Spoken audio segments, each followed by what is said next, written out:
Ketika Yesus mendengar apa yang terjadi, ia menemuinya. Apakah kamu percaya kepada Anak Manusia? Katakan padaku siapa dia, supaya aku bisa percaya padanya. Kamu sudah melihatnya. Dialah orang yang sekarang sedang bicara denganmu. Aku percaya, Tuhan.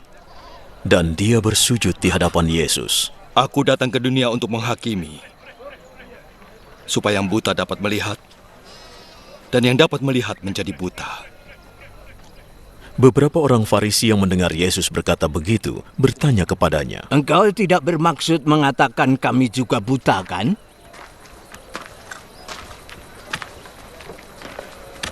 Jika kalian buta, maka kalian tidak berdosa. Namun karena kalian berkata bisa melihat, itu berarti kalian masih berdosa.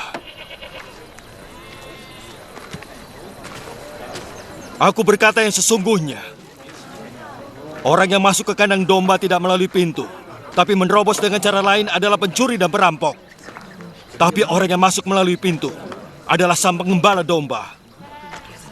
Penjaga kandang membuka pintu untuknya. Domba-domba mendengar suaranya saat dia memanggil nama mereka dan menuntun mereka keluar. Setelah dibawa keluar, ia berjalan di depan mereka dan domba-domba mengikutinya karena sudah mengenal suaranya. Mereka tidak mengikuti orang lain. Justru mereka akan berlari dari orang itu karena mereka tidak mengenal suaranya.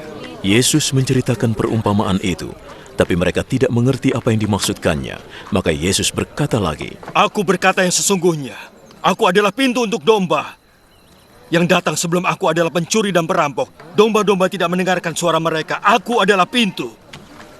Siapa yang masuk melalui aku akan selamat. Mereka akan keluar masuk dan mendapat makanan.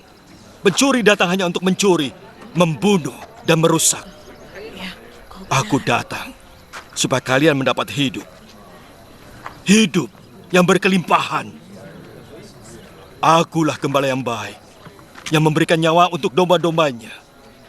Ketika orang upahan, yang bukan gembala dan juga bukan pemilik domba, melihat serigala datang, ia akan meninggalkan domba-dombanya. Maka serigala akan menerkam dombanya hingga tercerai-berai.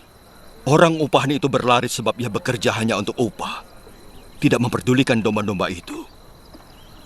Akulah gembala yang baik, seperti Bapa mengenal aku dan aku mengenal Bapa.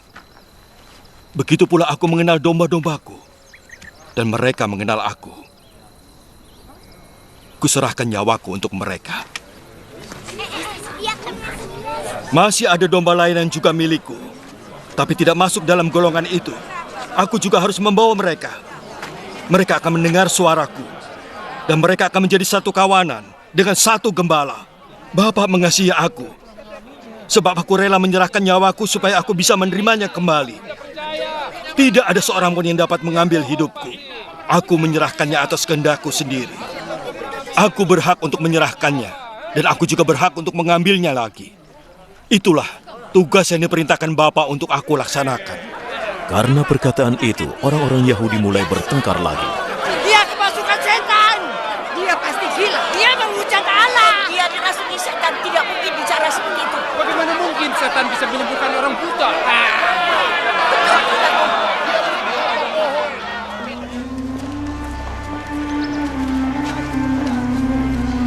Pada waktu itu musim dingin, dan hari raya peresmian rumah Tuhan sedang dirayakan di Yerusalem.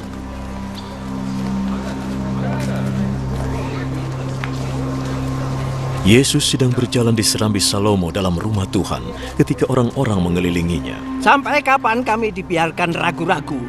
Katakan terus terang, apakah engkau Mesias? Sudah kukatakan, tapi kalian tidak mau percaya. Hal-hal yang kulakukan atas nama Bapakku memberi bukti tentang aku.